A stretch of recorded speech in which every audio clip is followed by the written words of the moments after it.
我家猫天天打喷嚏，是不是感冒了？很多铲屎官问我，大家好，我是兽医梦梦。今天我用3句话教你判断到底重不重要。第一，偶尔打1、2次喷嚏，吃饭正常，精神好，这可能是飞尘气味刺激导致的，不用太紧张。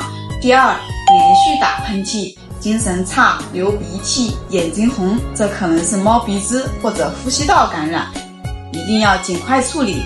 第三，小猫打喷嚏，免疫力差，拖不得，很危险。能吃能喝能玩一般没事儿，又打喷嚏又流鼻涕又眼的话，一定要赶紧带过来给我看看哈，点赞。